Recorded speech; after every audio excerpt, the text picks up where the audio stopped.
Blackie? Not very far from mine. Open the door, will you, Mary? I have my arms full of luggage. Lucky luggage. Oh, very well, porter. Put my luggage at the foot of the bed. Oh, so now I'm a porter.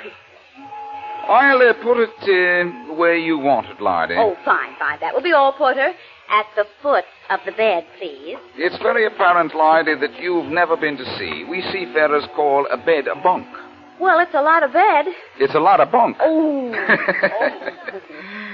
Say, I should have my reservation at the last minute, too. The walls of my cabin are so close together, they practically press my pants. Well, Blackie, that's strange. This looks like a double cabin. Well, strange. It should look like a double cabin when it is a double cabin.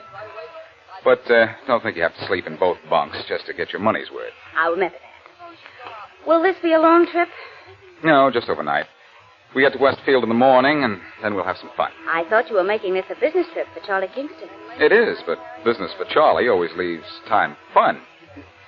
So I thought this black suitcase was too heavy to belong to you. Oh, Blackie, that isn't mine. You must have left one of mine in your cabin. Oh, this is Charlie's suitcase full of bonds. Well, I'll take it back to my cabin because you might pull the handle of it. Why shouldn't I? It's tear gas. And then I'd cry for you. It would take tear gas to make you cry for anything. Well, which bunk should I sleep in tonight? The lower or the upper? I don't know. Let's see which one is softer. The lower one's lovely. Now let's see about the one on top. Mary, I think you'd better sleep in the lower bunk regardless. Why? It'll be a little crowded in the upper bunk. You have a cabin mate. But I don't think she'll disturb you much. She's dead.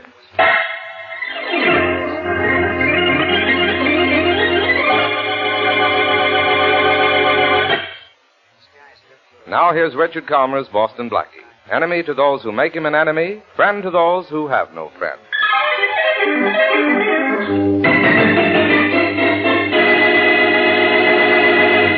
Well, Blackie, no matter where you go, you find a body, don't you? Isn't it the most annoying habit, Inspector Faraday? Hurry and solve this case, will you? The ship is already 30 minutes late pulling out. So what? So are you going to Westfield with us? No, and this boat isn't going. Faraday, this is a ship. Ship, sloop, raft, canoe, or a kayak. It's not leaving this dock till I found that woman's killer. Who was, that woman, Faraday? I don't know yet. You should have asked her before the coroner took her away. Why did you kill her, Blackie? Inspector, may I say something? No. Well, I will. Blackie had nothing to do with it. I was with him when he found the body. Well, that's no help to Blackie in my book. Oh, golly, Blackie, this is all my fault. If I hadn't wanted to go to Westfield with you, you wouldn't have reserved this stateroom for me. Well, don't feel badly about it, Mary. If you hadn't taken this room, we wouldn't have found the body. Faraday wouldn't be here, and we'd be missing all this fun. Blackie, look, there's a man's face in the porthole. Hey, you, what do you want? He's gone. Come on, let's go out on deck and head him off.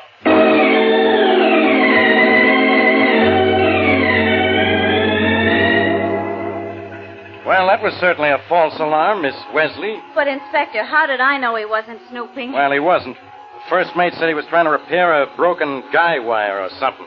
Or something, Inspector? You should have followed that up. He told me what it was, but I don't understand this seagoing lingo. Well, let's get out of here. Just sit still, you two. The captain will be here in a minute. Oh, Blackie, what's this under the captain's chair? There's something just like it on the wall in my cabin. There's one in every cabin, Mary. It's a life raft. Oh, you trying to kid, Blackie. It looks like a rolled-up inner tube with a tube of toothpaste attached to it. That thing wouldn't float a midget. It'll float a couple of people, Faraday. It's a collapsible life raft. What do you have to do, unfold it and blow it up? Oh, no, Mary. Press that little button on top of that tube there, and in about 2 seconds you have a raft about twice as big as the top of the captain's desk and 1/2 the size of Faraday's head. Let's press it and see what happens. No. Now, Mary, please don't. Not now. I never have any fun. Sorry to keep you waiting, Inspector Faraday. That's all right, Captain Randall. Who was the dead woman? Could you find out? Yes. She was Charlotte Aiken. Oh, I've heard of her. Something about money. Something about $2 million. Look, when I want information from you two, I'll ask for it. Faraday, before this is over, you'll be begging for it. I'll beg you right now to keep quiet. Say please. Please. I said quiet. Now, Captain Randall, where did Mrs. Aiken board the ship? At Westfield, just before sailing time yesterday afternoon. With Martha Vale, her traveling companion. Where is this Martha Vale? At home. Better get me her address. I'll have to see her. Well, forgive me, Inspector, but I took the liberty of sending for her myself and asking her to come down here. You captains are used to running everything, aren't you? Aboard ship, yes, Inspector. I've ordered a complete passenger list for you, sir. Thanks. I'd like a copy of it. But I think I have my killer. Meaning me, of course. Why not, Blackie? There are 150 staterooms on this ship, and I find you in the one with a body in it. The one, Faraday? Well, maybe there are other staterooms equipped with bodies. Let's look. Excuse me, Inspector, but it's way past our sailing time. When can I give the Don't order? worry, Captain. In an hour's time, your ship will be at sea. So that's where you'll be, too, Faraday, at sea and sending out an SOS for me. So help me, Blackie. So I'll help you, Faraday. Martha, wait, don't go in there. Papa, what are you doing here? Stopping it. Hey, what's going on out there? Let go of me. You're hurting my I'll break arm. your neck if you... Oh, don't, Bob. Please. Come on, let's go outside and see what this is all about. Careful, Faraday. You may get into trouble. Martha, I'm sure you're a fool. Why do you want to get mixed up in a murder? What should I do? Hide? It wouldn't do you any good. I'd find you. Oh. If he didn't get lost looking for you. Quiet, Blackie. Who are these people, Captain? This is Martha Vale, Mrs. Aiken's traveling companion. I don't know the man with her. Hello, Captain Randall. This is my brother, Bob. Well, this is Inspector Faraday of the police. Oh, yes. Miss Vale, were you with Mrs. Aiken on the trip she made from Westfield last night? Yes. How about you, son?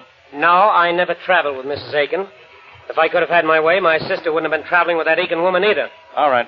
Keep on talking, son. And say something when you do. I'm not so selfish that I want to be the inspector's only suspect in this murder. You? Oh, dear. Don't look so alarmed, Miss Vale. Inspector Faraday accuses me of every murder in town. I think you'd better tell me everything. Oh, no, she doesn't, Blackie. She tells me. All right. She tells you, and then I figure it out for you. Quiet, Blackie.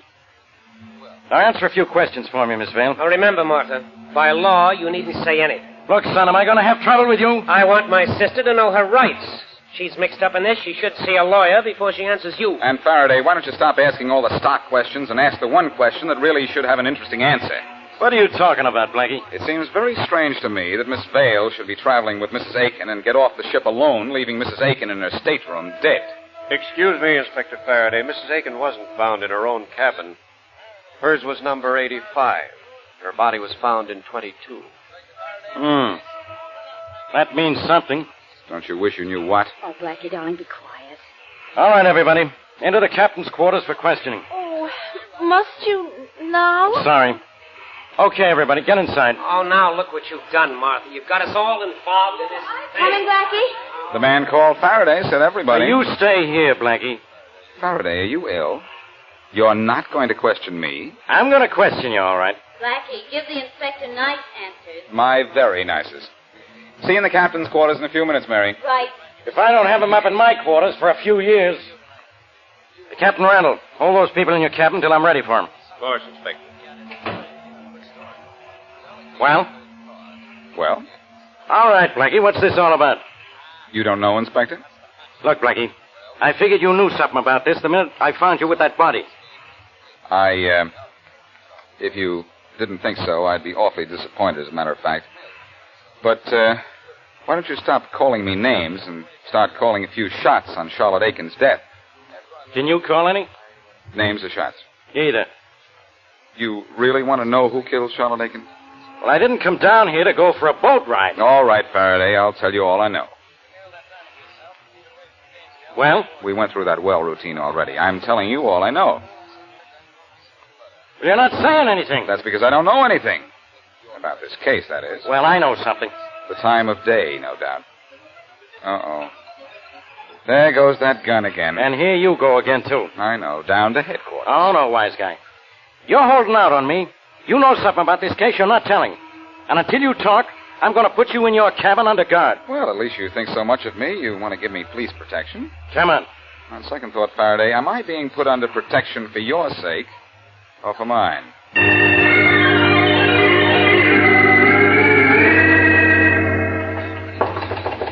Yes? Boston Blackie, sir? Yes? Sent you the steward? Yes, I want something to eat. Sandwich, sir? Sure, anything. Yes, sir. Sandwich. Right away. Well, what are you standing there for? I know who killed Mrs. Aiken. What? And I know why she was killed. Well, never mind that sandwich. Let's have this instead. Better still, let's get Faraday in here first. No, I can't go to the police. I don't dare talk to you now. The cabin is being watched. I'll see you here at midnight.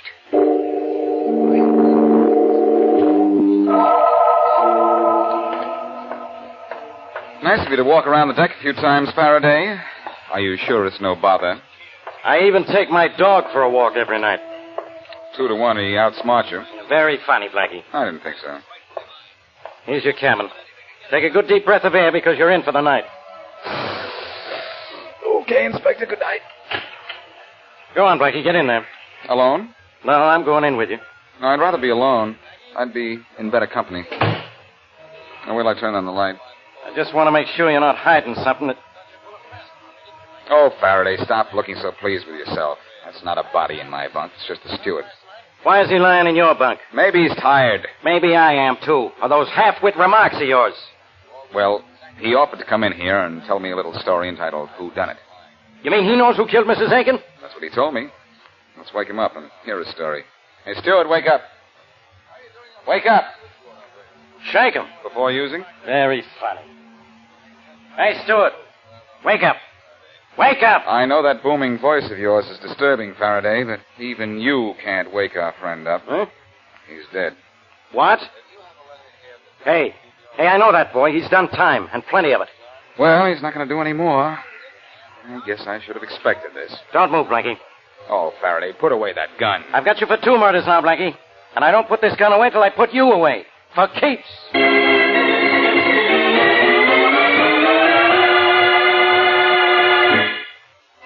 And now, back to Boston Blackie.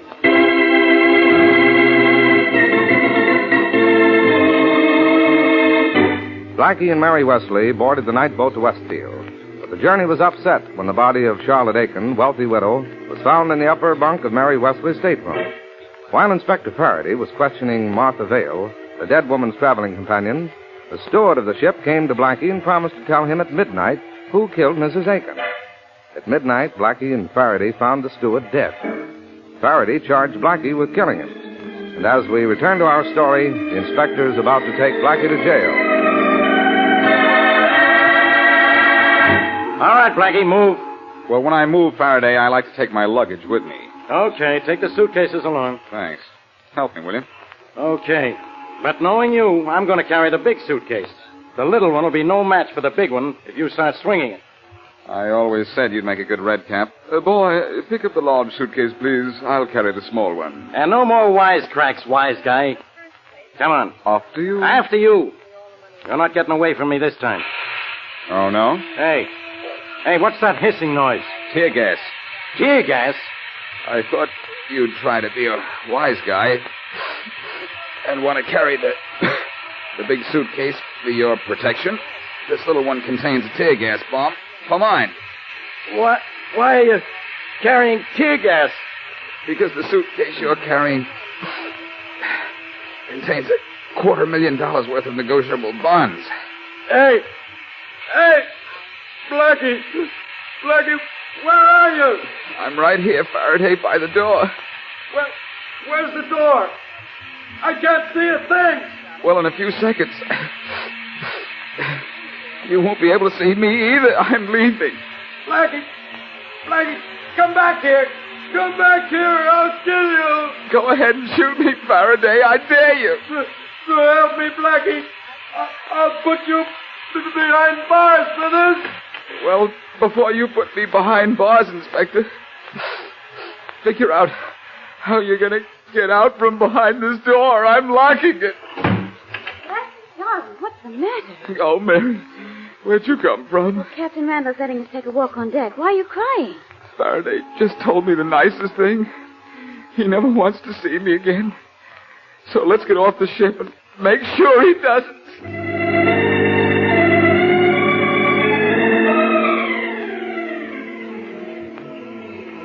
If she isn't on the train, Blackie, then what? Then Martha Vale is smarter than we are. My brother told us she was on this train and... Oh, here she is. She's alone, too. She looks like the lone wolf type. Hello, Miss Vale. Going somewhere? Oh, I didn't kill Mrs. Aiken. She was alive when I left the boat. How do you know? I guess I don't know. We had separate cabins. I left the ship as soon as it docked. I had some shopping to do for Mrs. Aiken. It was very important. Then she could have been dead when you left the boat? Well, maybe she could have. I didn't go into her stateroom before I went ashore. She sometimes slept late. Well, tell me, did Mrs. Aiken act at all strangely on the trip from Westfield? Oh, not unless there's something strange about taking a walk in the middle of the night because you can't sleep. About what time did she go for this walk? Well, just before midnight. What time did she come back? I don't know. Well, did anything strange happen last night after Mrs. Aiken went on deck? No. Think now. Oh, well, just before I fell asleep, the ship slowed down a little. But it always did around that time of night on every trip. I tell you, I don't know anything about Mrs. Aiken's death. Now, will you please leave me alone? If you'll tell me just a little bit about your brother. Oh, I see. He didn't like the idea of your being Mrs. Aiken's companion. He wouldn't tell me. What else wouldn't your brother tell you? Where he made all... I mean, nothing. You mean where he made all his money, don't you, Miss Vale? I didn't mean anything. I think you meant a lot. I'm getting off at the first stop, and I'm going to see him. Maybe he doesn't know more than you do, but maybe he'll say more.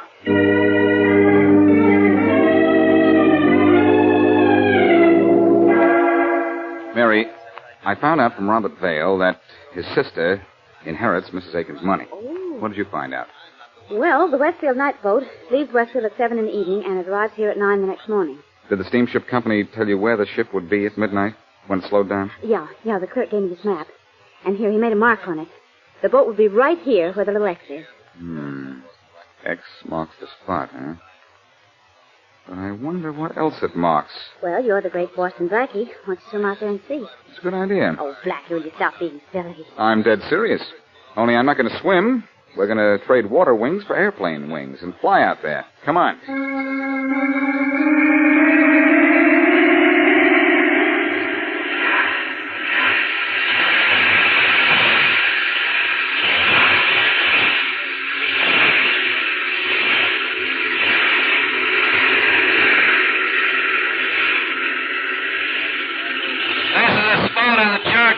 Blackie. It's a boy on the water.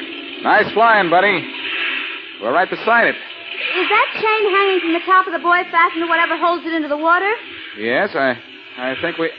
Say, wait. The chain that holds the buoy in place would be underneath it, not on top of it. A chain is hanging loose, Blackie. Why don't you have a look at it? Okay, wait a minute. I'm going to climb out on the wing. Now I can reach it. Yeah, now I have it. What is it, Blackie? Just a loose chain? Yeah, with a sort of a snap on it. Like the one you find on the end of a dog leash. So? So nothing. Okay, pilot. Let's go back to the mainland. Oh, are we going up in the air again? Yes, and if I don't get a bright idea pretty soon, we'll be up in the air in more ways than one.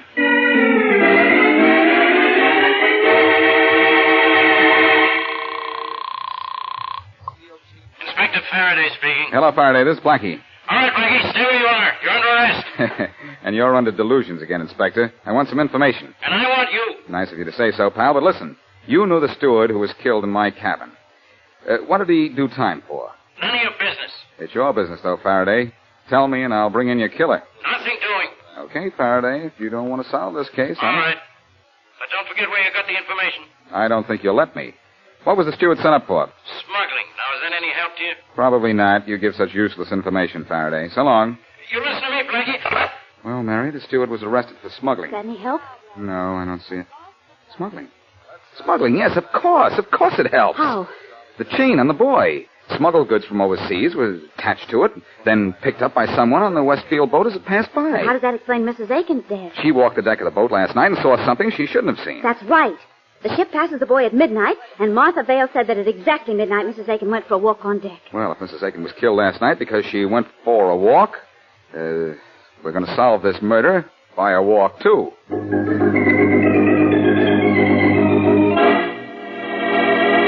This is the way I figure it, Captain Randall. You must be good at figures, Blackie, if you can slip past the police guards on this boat and walk right into my quarters. Oh, let's not waste time with my accomplishments, Captain Randall. I'm more interested in the doings of someone on this ship. What do you mean? I think Charlotte Aiken was killed because she couldn't sleep last night. I have good reason to believe that this ship of yours is being used for smuggling small but highly priced articles into this country. That's absolutely fantastic. My ship goes to no foreign port. Why, we never sail a course more than 8 miles offshore. But you pass a certain buoy about 8 miles offshore every night at midnight. When we're on schedule, yes. Well, here's what's been happening on your ship, Captain Randall.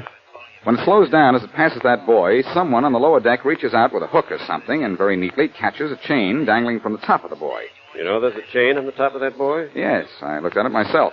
On the end of that chain would be a package or a box or a container of some kind. Once the smuggler has that container aboard, he can bring it into the country. Yes, that's true. We don't have to pass through customs.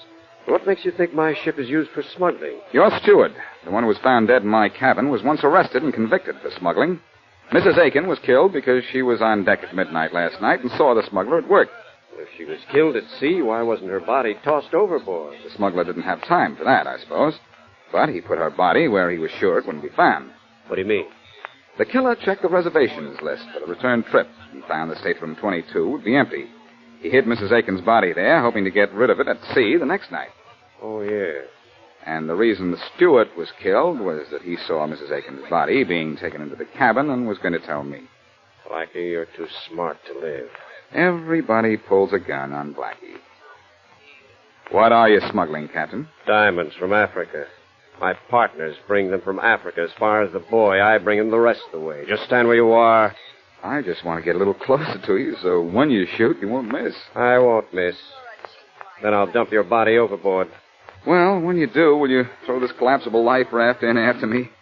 This one under your chair looks like a big one. Don't touch that. I won't touch the raft, Captain, only the inflation valve. I don't do that. Hey! Hey!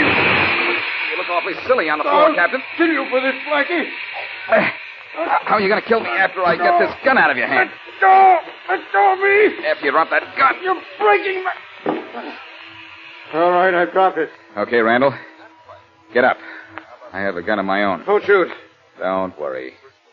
Say, isn't it funny how a little air in this life raft took the wind out of your sails?